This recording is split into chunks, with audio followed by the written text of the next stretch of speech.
Hey there, Wargamers. Austin here with Death Ray Designs, and today we're going to make a terrarium. So in this video, we are going to make a terrarium out of one of our Forgotten Outpost Quonset huts. Now, this isn't exactly our idea. Some of our friends over at Warp Charge Gaming did this for some of their terrain during Nova Open this year. They bought a whole set of this stuff and painted it up for one of the events, and they did something really innovative, and we want to share that with you guys. And that is, on the Quonset huts, there is a flexible piece of plastic that goes over the whole top to make the sort of top of the cylinder. And it's a clear material before you paint it, so they just left it clear and put a whole bunch of vegetation inside, and it looked really cool. So we wanted to do a polished tutorial on how exactly to do that. Now, we have done some stuff ahead of time here just because we've done tons of things where we explain how to paint MDF, and so we're gonna kind of generally explain the process that we did here, but we're not gonna show all that. We wanna focus on putting the vegetation inside the building. So down here, we've got some of our parts. This is all the pieces that are actually in the kit, and we've already put some paint down. A lot of the stuff that we've done where we've got multiple colors on the same piece, we used frisket film, which you can check out our tutorials on how to use that over in the Warp Shredder base tutorial in the 12 days series. But you can see here, I'm gonna peel this off so you can see the other colors. Now we did two sort of layers of frisket film here. We've got the green first, and then we masked it off and cut away all the pieces that are the gray, and then we masked the whole thing again, and we cut away the door frame, which is orange, or I'm sorry, yellow, so that it would match the frames that we spray painted. And then over here on our top, this is the flexible material, and it looks pretty opaque right now, but we put frisket film over everything except for the reinforcement struts on each one of these striations. So let's peel some of this off and we'll see, what we're working with now.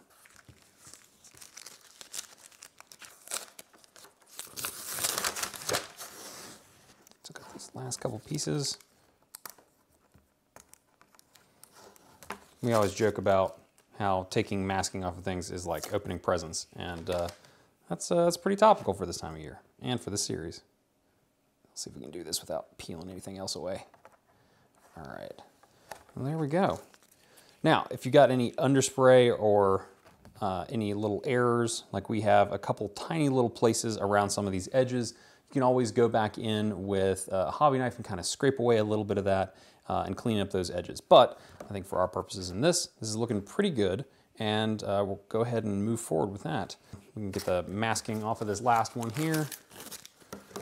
And as you see, we've painted all the pieces separately from this kit. There's a whopping 6 pieces to this kit, and we figured this is a good time to just sort of show sub-assembly as well, because it really helps using spray paint as opposed to using a lot of airbrushing techniques, which I know not everybody has. Rattle cans are so much more accessible, so let's put a little bit of this together. We can go ahead and put the door frames on.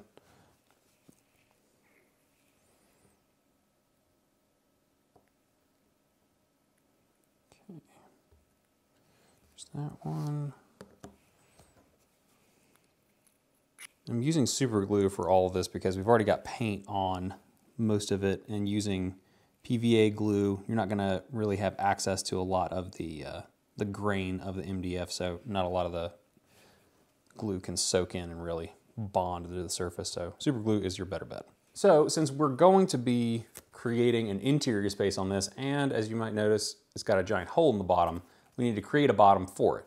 Normally, when the top is opaque, it's not a problem. You can't ever see the bottom, and it's actually pretty great for storing little bits and pieces of other kits inside so that you can double up on your storage space for your terrain.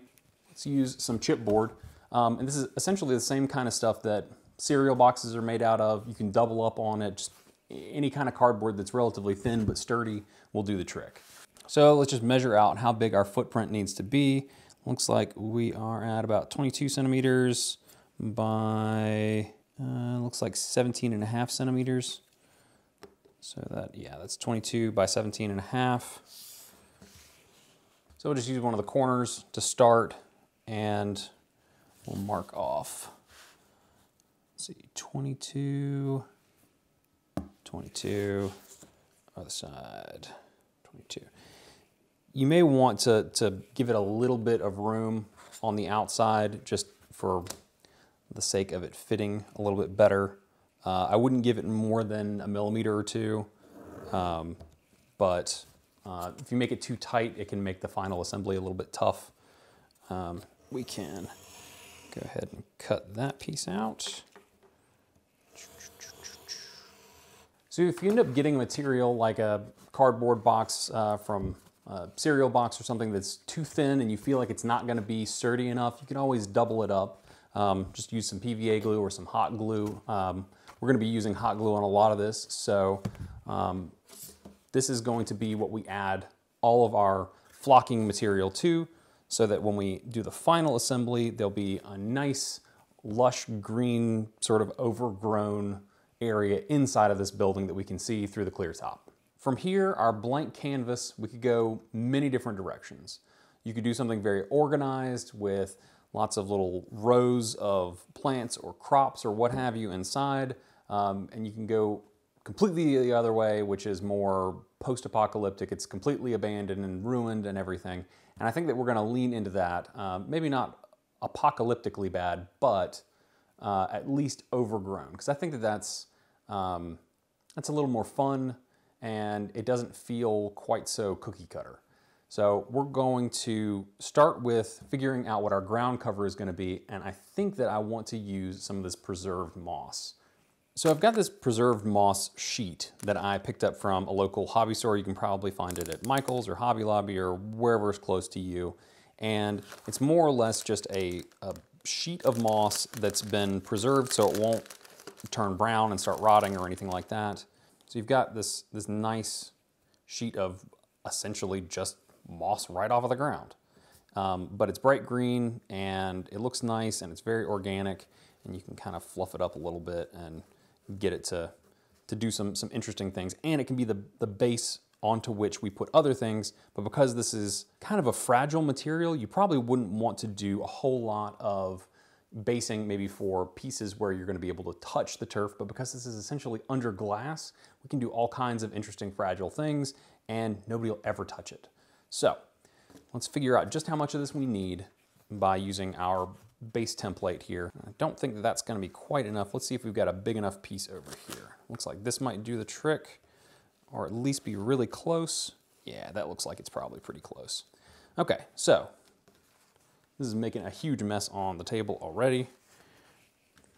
This is essentially just dirt with some plants growing out of it. Okay, I'm just gonna go around roughly and trim this out. Okay, so we got that.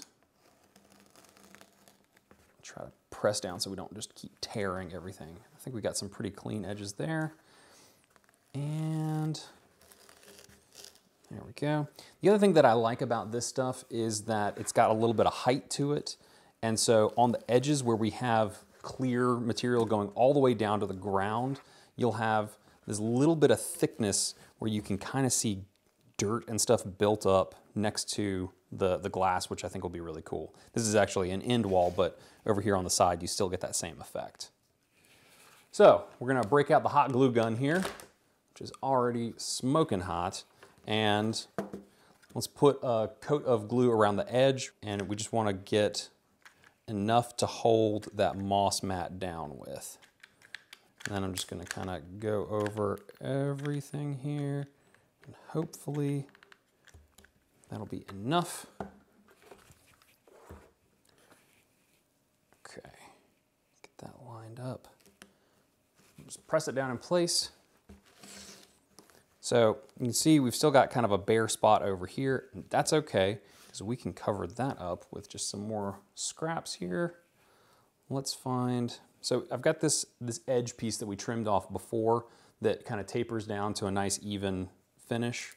Let's just make sure that that's all gonna line up. I'm gonna give us a flat edge this way, and then we can glue that down right onto the corner there, and it'll look a little bit mounded up, and that'll be nice and organic. Oh my, the glue is still a little wet. Okay, for this one, I'm actually gonna put it directly onto the grass, but be real careful when you're working with hot glue. You can burn the heck out of yourself real fast. It's like rocketing out of that thing. Okay. Quickly, quickly, quickly. Okay. So now, you can see we don't really have a whole lot of seam there, and you can probably sort of fuss with that a little bit until it all blends in together. And you've got this really nice chunk over here on the edge that you'll be able to see through the glass. Time for another segment of safety, Austin. You guys have probably used the hot glue a whole lot, but it's real hot. And if you're not comfortable, use PVA. Might cause you a little bit of problem with the board warping, but it's a heck of a lot better than third-degree burns, so be careful. So before we move on, I'm just gonna do a quick sanity check here and make sure that this is still inside of the area that we're trying to work for this base. And it's looking like we're still easily within those limits, so I'm not too worried about it. Plus the moss is pretty soft and pliable, so you can move it around as you need.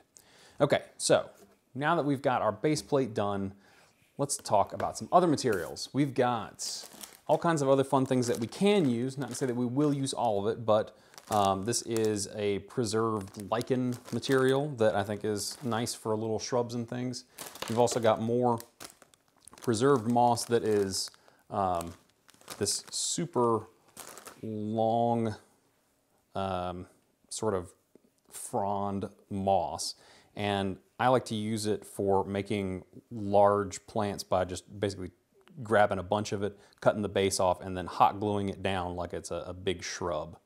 I think that it looks interesting. It's got good color, it's got good shapes in it, and on top of that, it also kind of looks a little bit alien. So we've got a bunch of other basing materials too. These are some of the ones that we used previously in the Shattered Landscapes tutorial. We were putting vines and all kinds of foliage in there. And we might add a little bit of this on top just to break it up so it's not quite so monotone. But we're also going to probably do some of the big preserved moss, some of the preserved lichen, and maybe even a couple of little aquarium plant things. These aren't quite as realistic as the other, but I think that they're close enough, and I think that they got some cool shapes to them, especially if your Forgotten Outpost is on some sort of alien world. Maybe the occupants of this outpost at some point were trying to adopt the local flora. So let's break up the greenery down here with a little bit of this other flocking with some fallen debris and whatnot. I'm just gonna kind of put a few dots and dabs all over the place and smooth them out with some brushes.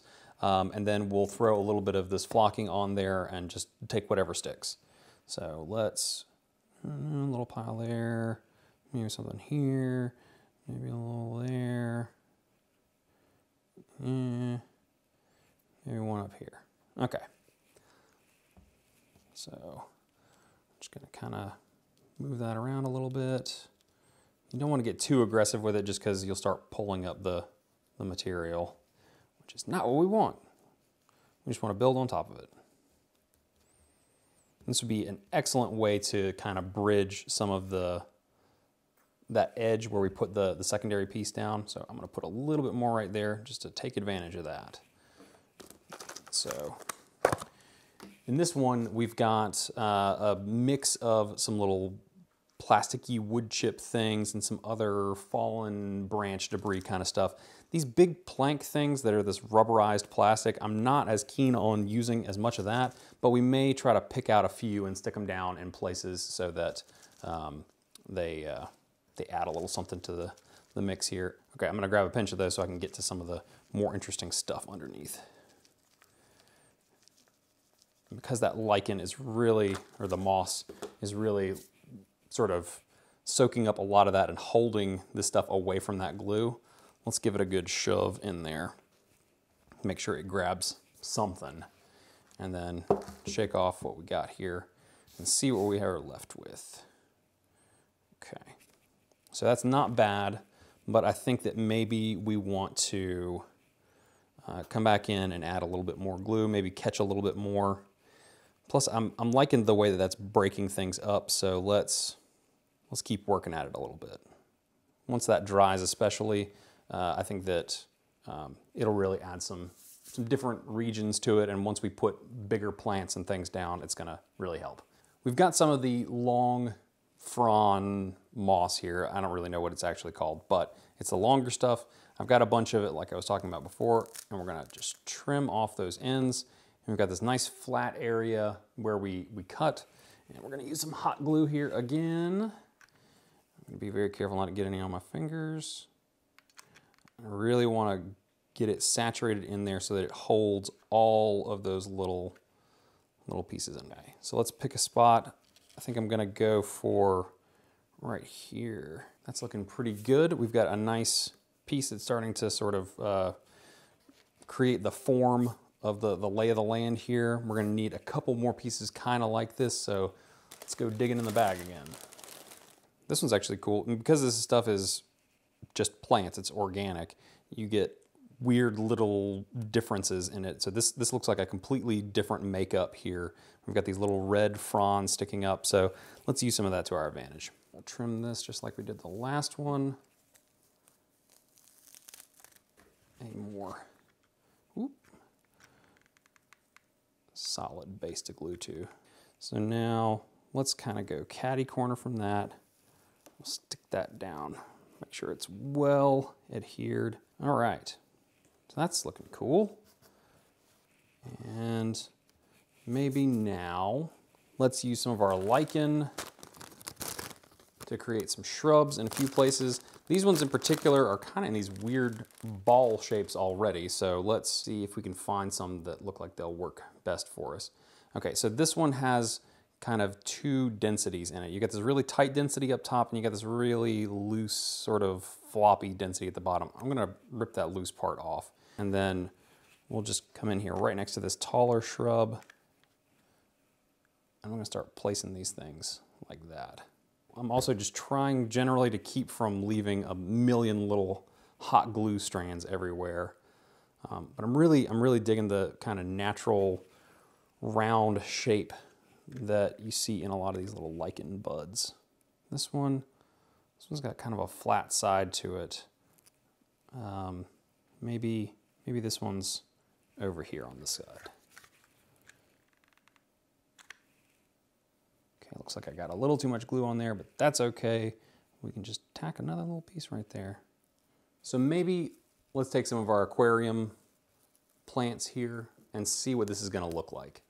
We've got so much very super photorealistic stuff here that I wanna make sure that if we do use this stuff, that it's gonna look right.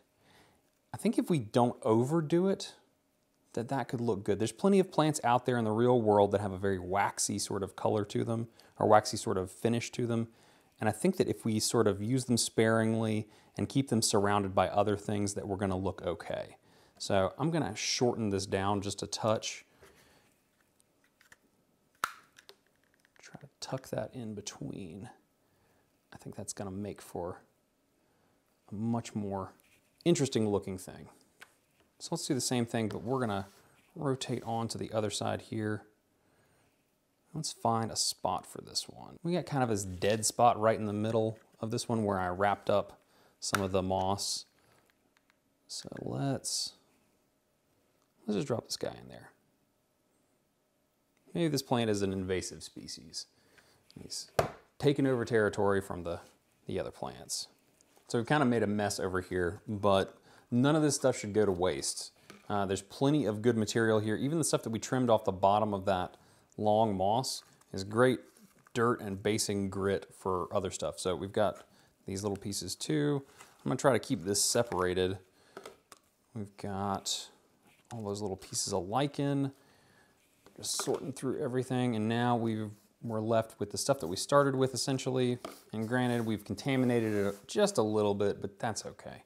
It's not a huge deal because this stuff is so very much like what we were using in the beginning that if nothing else, it'll add something to the mix here. So now that we've done a little bit of cleanup, you can see we've got a couple of plants in here. We've got some great ground cover. We've got all our little shrubberies and our various alien plants of different kinds. We've covered up parts of our ground cover with some other stuff to try to help break it up and bridge areas that we had to knit together because the moss wasn't quite the right size. We can do a lot of other things at this point. We could fill this up with tons and tons of pieces of foliage. We could put vines going up the walls. We could put moss on the insides of the end caps. Or we could leave it open like this so that you have this interior space that looks like a place where people could actually get to and do something as opposed to just a box of weeds, essentially. So I think that we can probably do a little bit of interesting stuff on the insides of the end walls here, because right now they're just going to be blank, and if we don't do something on these, you'll be able to see them really easily from the clear roof. So let's get this glued in place and these glued in place and see what we can do. So we're just going to take some super glue. Like I said before, when you're dealing with already painted pieces, super glue is the best way to go because you don't have pores open in the MDF anymore for it to adhere with. Let's drop these in place. And we're just going to want to make sure that this is as right angle vertical as we can, just because it's going to look better in the end once we put the lid on. But this is going to help us find the bounds of where our plant life should be, and also give us a chance to put some on the insides of these walls because they are completely blank right now. Okay, so now we've got our space here. Let's do a quick dry fit check. Make sure that's going to fit. Looks like we are in good shape there. Let's go ahead and put a round of hot glue. Don't need a ton here. We just need enough to hold it in place. Getting out towards the edge is good, but don't get it so close that it oozes out and blocks the way for your top when it's time to insert that. So let's get this back in, get it lined up with the edge of those slots, and back down. Just want to make sure that got that completely covered. It also looks like we've got a little tiny spot over here where we don't have any cover that you're going to be able to see under there. So let's shoot a little bit of hot glue under there, and we can pack that up with just a tiny little sprig of moss again. There we go. Perfect. So now looking at this, we've got some more canvas to cover. Now I don't think that using the moss to just cover it outright is going to be the right approach, because if you've got that, then why isn't it just growing all over the inside of the glass? I suppose maybe because then it'll be blocking its own light and it won't grow anymore. But let's put some of the tall moss up next to the walls so that it helps at least break it up. You don't have to have it completely covering it, but if you can get it just sort of breaking up the edges of our transition here, then that'll help it blend in and it won't look quite so strange. I've grabbed some more of the tall moss here, and this is yet another type that I think looks really strange and different from the other types of moss that are in the bag. This is all very similar length, and it's got these tall sort of stalk things on it. So I think it's really interesting just how many different sort of weird formations or even species of moss you end up getting in one of these bags. So let's maybe break this up. I'm trying to keep it thin here so that we can cover more wall area with it. And let's just pull off some of this loose dirt stuff just so that we actually get glue onto the thing that we care about, which is the actual plant material, because that's what's going to hold it down. So here we go. Let's get that in here. Okay, I'm going to use this kind of as a probe so that if it gets hot glue on it, it's not my fingers. All right. So you can see how this is starting to break this edge up a little bit, and maybe we'll put some of the lichen shrubs down here too. But let's continue on down the row. I'm really enjoying the color differences between these. I think that this really helps. The super bright yellow lichen helps bridge the gap between the real and the fake plants here, where you kind of have the dark green at the base and the very bright yellow green at the top. Maybe one more little sprig over here on this side. Okay, here we are. So that's looking pretty good there. We could even come back in like to this area with just a little bit of something else. I've got this other sort of formation of lichen here that's just really wispy, And you could stretch that out and get something interesting out of that, potentially. Let's do that. Let's just go for it. So we're gonna get in here and we're gonna just put down a nice heavy bead. My goodness, there's so much steam and smoke happening. All right, just kind of probe that into place and make sure that we got some adhesion there. I'm really liking this multi-layered thing that's happening here. We've got the taller stuff and then we've got this lichen in the front, but I don't want to keep doing it just again and again and again. So let's come up with something else that we can do. Let's grab maybe some of this super flock. I think this is from Scenic Express, and it's this sort of fat granule stuff that looks kind of like, I don't know, looks kind of like leaves. I guess you could put it on something that would be a tree. But let's throw some down in here and just see how that looks. Okay, once again, I'm using my stick, AKA a paintbrush. And I think we've still got a bunch of loose stuff in there, so let's shake off what we don't actually have tacked down here. Okay, so that's still looking pretty good, and that gives us a little bit of variation here. You got your kind of yellowy brown, bright yellow, and you've got this stuff too. I just want to keep it, you know, with a sort of a transition going up towards the wall as opposed to it just being a sudden stop where you just have like nothing, nothing, nothing, boom, wall of plants right next to the wall. And this is just trying to distract you from the fact that there's no door on the inside here for the most part. In fact, if you wanted to bring the level of those plants up a bit so that it was just covering it and there was no two ways about it, that wouldn't be too hard. In fact, let's do that. We've got this stuff already kind of in that place, but we can wedge another section of this behind it. All right, probe brush, protector of hands. There we go. We just got it in behind there and kind of pressed it in place. So now it's glued to the stuff in front of it and to the wall behind it. And you could even kind of do some of the same thing with the lichen too, if we wanted to.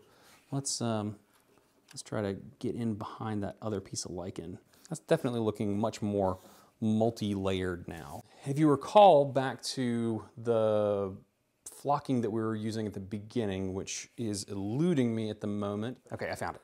All right, we're back. So I've got all this rubber wood planking stuff now, and I think that it's time to switch over to the other side. Let's start off with a little bit of this wood planking kind of leaning up on one of the corners, because right by the edges is where you're going to see the most of it through the glass. It's going to be right next to the glass, so it'll be easy to see. So we want to make sure that our really good stuff is there. So maybe this is some random piece of timber that's fallen down. Maybe we'll put another one on the other side. And you definitely don't want to have it overhanging the edge, because then you can't put your glass on top so easily. So let's start in the middle where we're definitely wanting to hide our lack of interior door here. And that is just dripping with glue. Whew. All right. So let's get that in there, and we're gonna have it fan out a little bit. Okay. So that's good. I'm liking that. So let's just sort of repeat some of the same process that we had on the other side. But actually, you know what? I have a little piece of vine left over from our Forgotten Outpost tutorial where we were making that look super overgrown as well. So we've got some of this stuff. And if you haven't watched that tutorial yet, definitely go check it out. We showed how to make these vines out of some Woodland Scenics, I think it's just flock mat stuff. It's basically just a weird material that's got a whole bunch of flocking integrated into it. But then we just used a drill and some aluminum wire, and bada bing, bada boom, we got some really cool looking vines. Okay, so let's figure out exactly where we're gonna put this. I guess we could have it coming up and around. Maybe this is coming out from generally the same place as our little wood plank here. And maybe it comes up to the top and then it kicks over like that. You guys are probably gonna think that I'm just like terrified of hot glue by the end of this. I am a little bit. I used hot glue a lot as a kid, and it hurts. but it's so helpful. Okay, careful, careful, careful. There we go. Now we're in place. In hindsight, I think I probably would have rather seen that on top of a wall that's a little bit lighter. This is gonna be a really subtle effect because it's a dark green on top of basically black. But we can build up stuff around it to make it stand out more. So let's get more tall grass and some other stuff on there, and then we'll come back in a sec with the final result. I've fidgeted and fussed over it enough, and I think that we're finally done. I added a whole bunch of stuff. I added a couple more little plastic plants, and I think that it's looking really nice now. Nice enough, in fact, to go ahead and seal it up. So that's our next step. At this point, we're just gonna skip doing any kind of glue up on this. We're just gonna put it in this way, and because we've already painted it, this thing is gonna be super, super tight in there. And on top of that, if you really wanted to seal it, you could put a little drop of super glue in from underneath, which will A, let you get it into position fully before it sets, and B, you also run way of a lesser risk of fogging it if you have the piece of MDF in between. Okay, I got the lid on this thing. I'm like super stoked. I think this looks really cool. Like, it's not even a matter of like, I didn't see this being interesting, I didn't see it being cool. It's just, now that it's finally under the canopy, there's something so much more about it. Like it finally looks like a finished piece, and it's like its own little world inside. It's so cool. I'm really excited to add this to our collection here. I think it's gonna be really cool, especially if we do a whole board of this stuff, which may actually happen now. So that was a lot of fun. And I hope that you guys had some fun coming along with me on that journey. I say journey, it was, you know, like whatever this is, 30 minutes. But I hope you had a fun time hanging out with me. This is getting towards the end of the 12 days series. So I hope you guys have been following along and having fun and checking out all the cool tutorials and tips and tricks that we've been dishing out over the last almost 2 weeks now. You can also check out all the products that we've used in those tutorials over at deathraydesigns.com/12days.